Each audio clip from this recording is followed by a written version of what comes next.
Hello বন্ধুরা, আজকে আমরা ক্লাস 5-এর দ্বিতীয় পর্যায়ক্রমিক মূল্যায়নের সেট 5-এর একের দাগের প্রশ্নগুলো সমাধান করছি। একের ক, লঘিষ্ঠ আকারে প্রকাশ করো।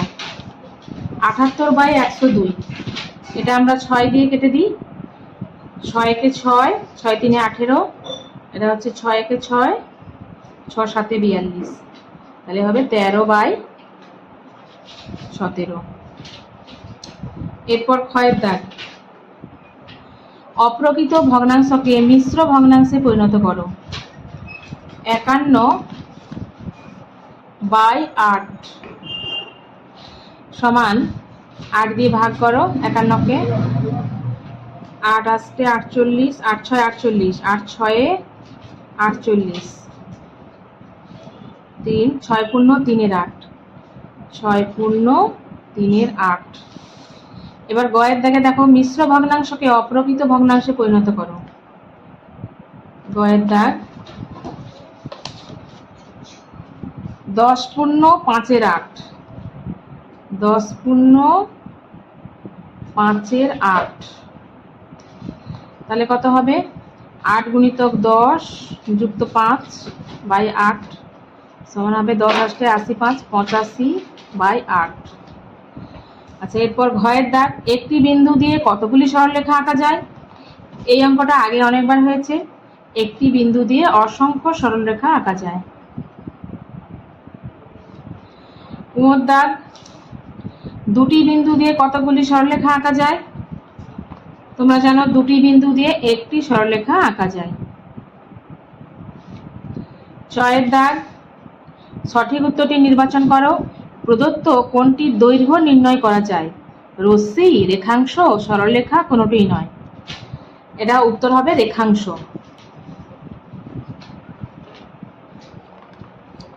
ছয়ের আ, রেখাংশ। ছয়ের দাগ, ছোট থেকে বড় সাজাও। 0.005, 0.05,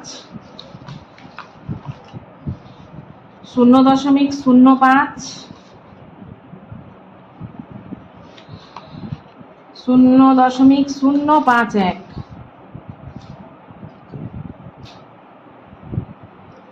5.001। এবার দেখো 0.005, 0.05, 0.51, 5.001। তাহলে সব থেকে ছোট কোনটা? দশমিকের পরে 3টে শূন্য সংখ্যা রয়েছে, আমরা 3টে শূন্য বসিয়ে দিই 3টে করার জন্য। এখানেও শূন্য বসাই, এখানে তো রয়েছে।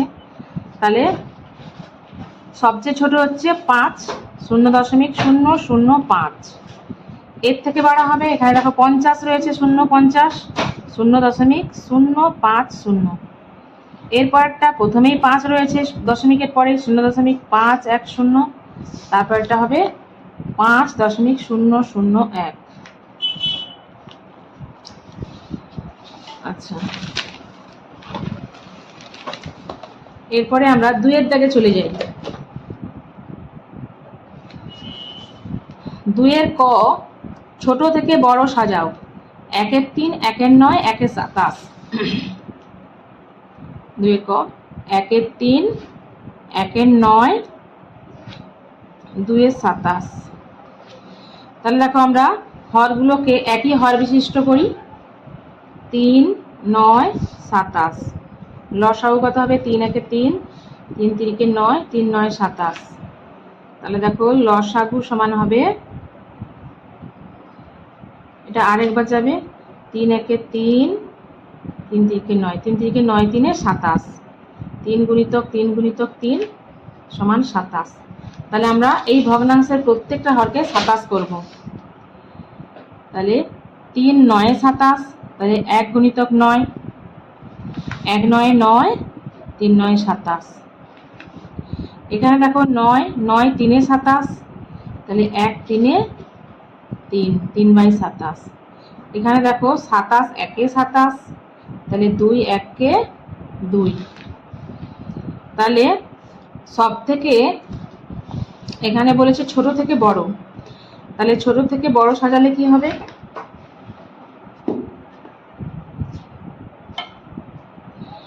তাহলে সব থেকে যেহেতু দেখো, যেহেতু আমরা এখানে দেখো সব থেকে ছোট হচ্ছে 2-27, তাহলে 2-27 সব থেকে ছোট, তারপরে হচ্ছে 3-27, তারপরে হচ্ছে 9-27। তাই আমরা উত্তরে কি লিখবো? 2-27 মানে হচ্ছে 2-27, প্রশ্নে যেগুলো দেওয়া ছিল সেগুলো করে দিতে হবে। 3-27 মানে হচ্ছে 1-9, আর 9-27 মানে হচ্ছে 1-3। আচ্ছা, এরপরে আমরা ক্ষয়ের দাগে চলে যাই। ক্ষয়ের দাগে বিয়োগ করো 6-20 আর 7-30। ক্ষয়ের দাগে 6-20 বিয়োগ 7-30। তো আমরা 20 আর 30-এর লসাগু করে নিই। 5-4-20, 5-6-30, 2-2-4, 2-3-6। তাহলে অতএব লসাগু সমান 5 গুণিতক 2 গুণিতক 2 গুণিতক 3। 5-2-10, 10-2-20, 3-60। তাহলে আমরা হরগুলোকে 60 করে দিই। তাহলে 60, 20-3-60, 6-3-18, 30-2-60, 7-2-14। তাহলে দেখো কত হবে, 14 থেকে 18 বাদ দিলে 4, 4-60, 4-এর নামটায় কাটাকাটি হয়ে যাবে, 4-1-4, 4-1-4, 4-5-20, 1-15। এটাই উত্তর। এরপরে আমরা 2-এর গয়ের দাগে চলে যাই। সরল করো। 1-5, 1-2, 1-6, 1-5 যুক্ত 1-2 বিয়োগ 1-6। তাহলে এখানেও আমরা লসাগু করি। 5-2-6 লসাগু করো। 2-এর নামটায় যাবে, 2-1-2, 2-3-6। তাহলে লসাগু সমান 2 গুণিতক 5 গুণিতক 3, 2-5-10, 3-30। তাহলে হরগুলোকে আমরা প্রত্যেকে 30 করে দিই। 5-6-30, তাহলে 1-6-6, 2 কতই 30, 2 বাদ দিলে 15 থাকে, 2-15-30, তাহলে 1-15-15 বিয়োগ 6-5-30, 1-5-5। তাহলে 6 যুক্ত 15 বিয়োগ 5/30। 15-6 যোগ করলে কত হয়? 21 বিয়োগ 5/30 সমান হবে 16/30। কাটাকাটি করে ফেলো। 2-8-16, 2-1-2, 2-5-10 সমান 8-15। এটাই উত্তর। এরপরে চলো ঘয়ের দাগে যোগ করো। 20-3, 25-2, 7-6, 20-3 যুক্ত 25-2 যুক্ত 7-6। এখানেও হরগুলোকে একই হর বিশিষ্ট করলে লসাগু করতে হবে। 2 দিয়ে দাও, 2-1-2, 2-3-6, 3 দিয়ে 3-1-3, 3-1-3, 3-1-3। তাহলে লসাগু সমান 2 গুণিতক 3 সমান 6। তাহলে প্রত্যেকের হরকে আমরা 6 করে ফেলি। 3-2-6, তাহলে 20-2 হবে। 2-3-6, 25-3 হবে।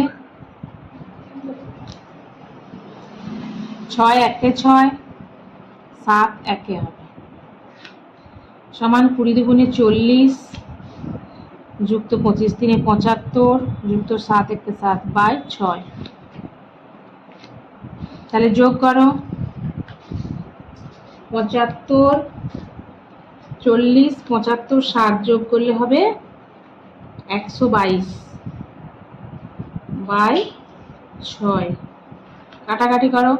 2-6-12, 2-1-2, 2-3-6, তাহলে হবে 61/3। এটা 3 দিয়ে ভাগ করে ফেলো।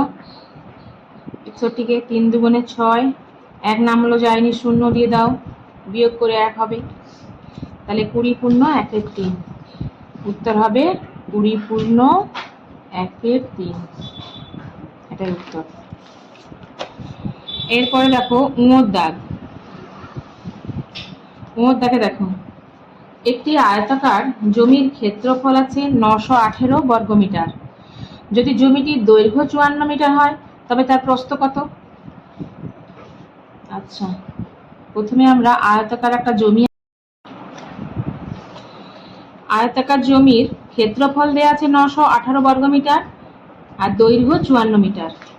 আয়তাকার জমির ক্ষেত্রফল সমান হচ্ছে 918 বর্গমিটার, দৈর্ঘ্য দেয়া আছে 54 মিটার। অতএব প্রস্থ সমান হবে, প্রস্থ সমান কি হবে না, ক্ষেত্রফল বাই দৈর্ঘ্য।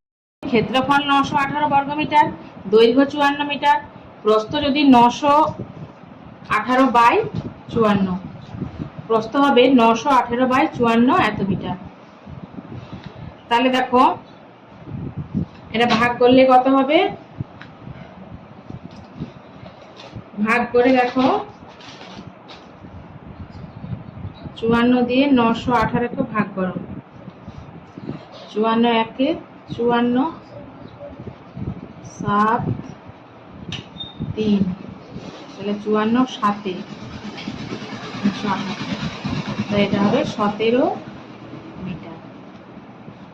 তাহলে এটাই উত্তর হবে। তোমরা ভাষা দিয়ে লিখে নিবে।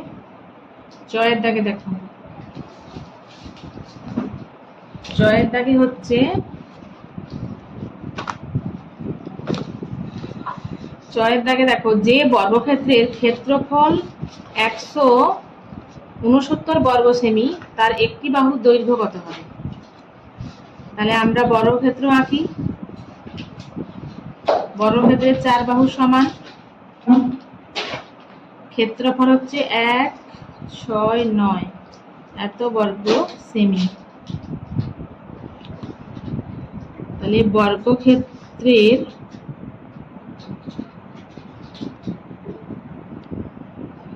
ক্ষেত্রফল সমান হচ্ছে 169 বর্গ সেমি। তাহলে একটি বাহুর দৈর্ঘ্য বর্গক্ষেত্রের একটি বাহুর দৈর্ঘ্য সমান হবে রুট ক্ষেত্রফল। ক্ষেত্রফলকে আমরা বর্গমূল করে নেব। ক্ষেত্রফল আছে 169 এত বর্গ সেমি। তাহলে এটা হচ্ছে 13 গুণিতক 13 এত বর্গ সেমি, এটা হবে 13 সেমি। তাহলে অতএব উত্তর কি লিখব, বর্গক্ষেত্রটির একটি বাহুর দৈর্ঘ্য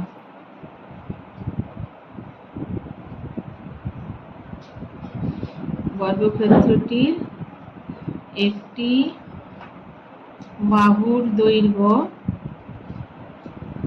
সমান 13 সেমি।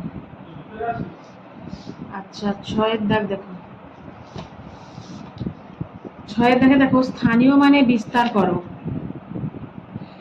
1123.014।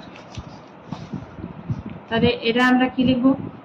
তাহলে দেখো একক, দশক, শতক, হাজার, এটা দশাংশ, এটা শতাংশ, এটা সহস্রাংশ।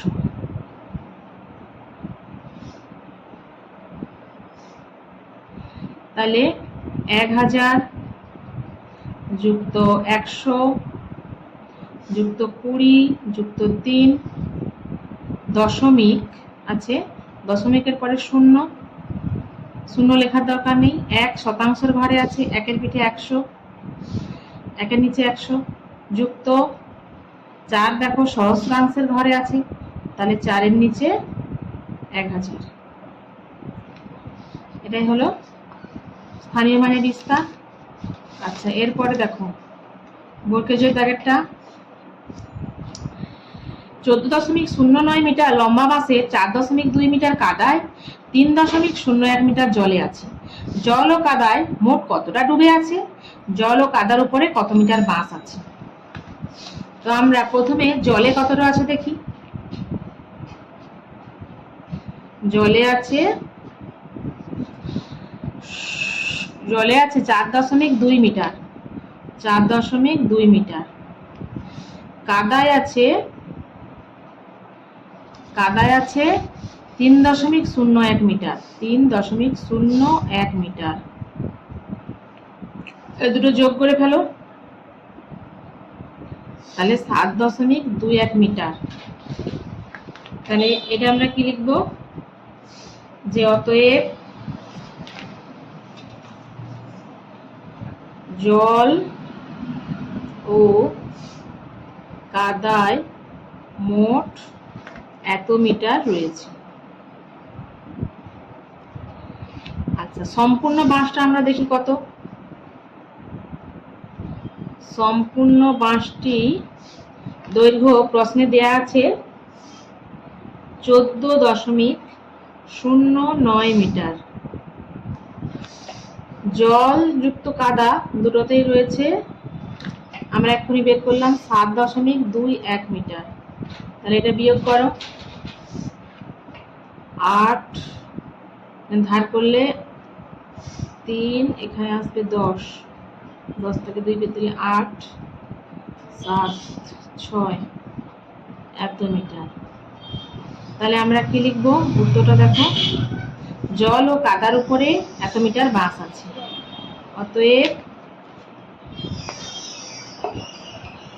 জল ও কাদার উপরে 6.88 মিটার বাস আছে।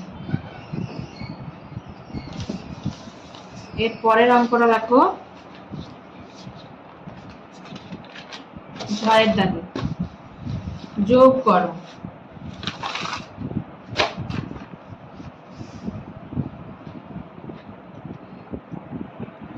$306.70 এত টাকা। আর এরপরে রয়েছে 13.77 এত টাকা। যোগ করে ফেলো, 7 আর 0 যোগ করলে 7, 7, 7, 14, 4 হাতে রইল 1, 6, 3, 9, 1, 10, 0 হাতে রইল 1, 1, 1, 2, 3 এত টাকা। তাহলে নির্ণয় যোগফল লিখবে এত টাকা। ইয়র দাগে দেখো সরল করো, 30 ভাজিতক 6 গুণিতক 2 বিয়োগ 3 গুণিতক 2 যুক্ত 12 ভাজিতক 2। আচ্ছা, এটা সমান দাও, ভাগগুলো আগে করে নিই। 6 5 30, 5 গুণিতক 2 বিযুক্ত 3 গুণিতক 2 যুক্ত ভাগের কাজগুলো আগে করে নিই, 2 6 12। আচ্ছা, এবার গুণগুলো করো, 5 দুগুণে 10 যুক্ত 3 দুগুণে 6 যুক্ত 6। আচ্ছা, এবার দেখো বিয়োগ 6 যোগ 6 0 হবে, তাহলে উত্তর হবে 10। এটাই উত্তর। তাহলে আজকে তাহলে এতটুকুই, পরের দিন দেখা হবে সেট 6-এ। ছোট্ট বন্ধুরা, আজকের মতো এতটুকুই। ভিডিওটি ভালো লাগলে লাইক, কমেন্ট, শেয়ার এবং সাবস্ক্রাইবের মাধ্যমে অবশ্যই পাশে থেকো।